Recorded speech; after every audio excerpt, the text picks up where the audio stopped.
Solo travel ചെയ്യാനും ഭയങ്കര ഇഷ്ടമുള്ള ഒരാളാണല്ലേ? ഒരു മാഗസിനിലൊക്കെ അത് ഉണ്ടായിരുന്നല്ലോ നിങ്ങളുടെ ഒരു റൈഡിനെ കുറിച്ചിട്ട്. കുറേ പേര് ഞാൻ തിരിച്ച് ഈ യാത്ര കഴിഞ്ഞ് വന്നപ്പോൾ എന്നോട് ചോദിച്ചു ആ എക്സ്പീരിയൻസസ് ഷെയർ ചെയ്യാൻ പറ്റുമോ, എങ്ങനെയുണ്ടായിരുന്നു, ഏതായിരുന്നു. ഇത് ആക്ച്വലി ആലോചിച്ച് പോയായിരുന്നെങ്കിൽ അതിനു വേണ്ടി ഷൂട്ട് ചെയ്യായിരുന്നു. കുറെയൊക്കെ വെറുതെ ഫോണിലെടുത്ത് കുറച്ച് വീഡിയോസും ഫോട്ടോസൊക്കെ ഉണ്ടായിരുന്നത്. പക്ഷെ ഞാൻ നോക്കിയപ്പോൾ 2 months യാത്ര ആയതുകൊണ്ട് ആക്ച്വലി 5 എപ്പിസോഡായിട്ട് കാണിക്കാൻ പറ്റും. ഫോട്ടോസ് ഒക്കെ എനിക്ക് തോന്നുന്നു ആ സമയത്ത് എല്ലാം സോഷ്യൽ മീഡിയയിലൊക്കെ ഒരുപാട് സംസാരിക്കുന്നത് ലെനയുടെ ലുക്ക് അല്ലെങ്കിൽ ലെനയുടെ ഞാൻ അറിഞ്ഞിട്ടില്ല.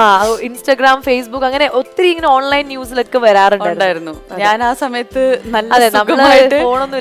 ഇൻസ്റ്റാഗ്രാമിൽ ഈ ഫോട്ടോസ് ഇട്ടിരുന്ന, ഇപ്പോഴും ഞാൻ ഇൻസ്റ്റാഗ്രാം യൂസ് ചെയ്യുന്ന എന്റെ ഒരു പ്രൈവറ്റ് ആൽബം പോലെയാ.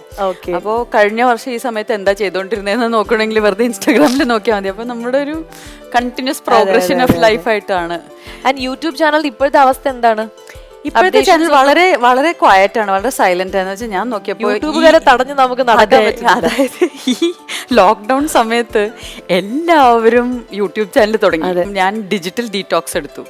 ഞാൻ കംപ്ലീറ്റ്ലി എല്ലാ മീഡിയന്നും no social media, no books, no TV, no music, no talking to people, no writing. അങ്ങനെ ഒരു 21 days ഞാൻ ഇരുന്നു. അതായത് സൈലന്റ് ആയിട്ട് ഒരു ചെറിയ വിളക്കിന്റെ ലൈറ്റ് മാത്രം വെച്ചുകൊണ്ട് ഒരേ ഭക്ഷണം മാത്രം കഴിച്ച്. എന്തായിരുന്നു ആ ഭക്ഷണം? പാൽക്കഞ്ഞി, ഔഷധക്കഞ്ഞിയും. ആക്ച്വലി വേറൊരു ലോകം ഓപ്പൺ ആവും. നമ്മുടെ മൈൻഡ് അല്ലെങ്കിൽ വേറെ രീതിയിൽ ഫോക്കസ്ഡ് ആണ്. ആ ഫോക്കസ് ഒക്കെ മാറ്റി കഴിയുമ്പോൾ അതും ഒരു റൂമിനകത്ത് തന്നെ ഇരിക്കുകയാണ്, പുറത്തേക്കേ പോകുന്നില്ല, പുറത്ത് നോക്കുന്ന പോലും ഇല്ല. അപ്പൊ നമ്മുടെ ബ്രെയിനിന് അതിൻ്റെതായ പണികളിലേക്ക് അത് കയറും. അത് ഭയങ്കര തെറപ്യൂട്ടിക് ആയിട്ടുള്ള അത് അത്യാവശ്യം കുറച്ച് പാടുള്ളൊരു ക്ഷമയൊക്കെ വേണ്ട ഒരു കാര്യമാണ്. ക്ഷമ വേണ്ടതാണെങ്കിലും അല്ലെങ്കിലും ക്ഷമ പഠിപ്പിക്കും. അത് എങ്ങനെയെങ്കിലും ഹെൽപ്പ് ചെയ്യോ? എല്ലാം ആക്ടിങ്ങിനെ ഹെൽപ്പ് ചെയ്യും. എന്ന് വെച്ചാൽ എനിക്ക് തോന്നുന്നു നമ്മളൊരു ആക്ടർ എന്ന നിലയ്ക്ക് നമ്മൾ കോൺസ്റ്റന്റ്ലി നമ്മളെ തന്നെ റീഡിസ്കവർ ചെയ്തുകൊണ്ടിരിക്കുന്നില്ല എന്നുണ്ടെങ്കിൽ നമ്മൾ വളരെ പെട്ടെന്ന് സ്റ്റേയിലായി പോകും. നമ്മൾ ചെയ്യുന്നത് തന്നെ നമ്മൾ വീണ്ടും ചെയ്തുകൊണ്ടേ ഇരിക്കുള്ളൂ. അപ്പോൾ നമുക്ക് നമ്മളെ തന്നെ റീഡിസ്കവർ ചെയ്യുന്ന ഒരു പ്രോസസ്സ് ആയിരിക്കണം എന്നാണ് എനിക്ക് തോന്നിയിട്ടുള്ളത്, ഈവൻ നമ്മുടെ acting.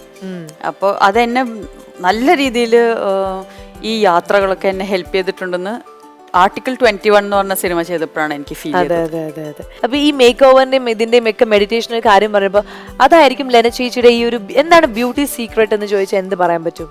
Beauty is in the I of the beholder എന്ന് പറയും. അതായത് കാണുന്ന ആളുടെ കണ്ണിൽ അത് ബ്യൂട്ടി കാണാനുള്ള എന്തൊരു കപ്പാസിറ്റി ഉള്ളതുകൊണ്ടാണ്. അന്ന് കണ്ട ആളെ പോലെ തന്നെയുണ്ട് ഇപ്പോഴും എന്ന് പറയുമ്പോൾ അതില് എന്തെങ്കിലും ഒരു സീക്രട്ട് ഉണ്ടാവുമല്ലോ. അല്ല, എനിക്ക് തോന്നുന്നു ബേസിക്കലി നമ്മൾ പ്ലസന്റ് ആയിരിക്കുക എന്നുള്ളത്, സ്ട്രെസ് ഫ്രീ ആയിരിക്കുക, എപ്പോഴും ഒരു ജോയ്ഫുൾ അറ്റ്മോസ്ഫിയർ, ജോയ്ഫുൾ മൂഡിലിരിക്കാൻ മാക്സിമം ശ്രമിക്കുക. അത്ര തുടക്കത്തിൽ ഈസി അല്ല, പക്ഷെ അത് ശീലമായി കഴിയുമ്പോൾ it really makes a difference to your life. അതെ. അപ്പൊ അതൊരു മെസ്സേജ് ആയിട്ട് തന്നെ നമുക്ക് നമ്മുടെ ഓഡിയൻസിന് കൊടുക്കാം. അതായത് ലെന ചേച്ചിയെ പോലെ നിങ്ങൾക്കും സുന്ദരിയാവണമെങ്കിൽ നിങ്ങൾ എപ്പോഴും ഇങ്ങനെ ഹാപ്പി ആയിട്ടിരിക്കുക, മെന്റലി നിങ്ങൾ ക്ലെൻസ് ചെയ്തുകൊണ്ടിരിക്കുക, അങ്ങനെ ഒരുപാട് കാര്യങ്ങളുണ്ട്. അത് ഈസി അല്ലാന്നും കൂടി അടിവരയിട്ട് നമ്മൾ പറയുന്നു.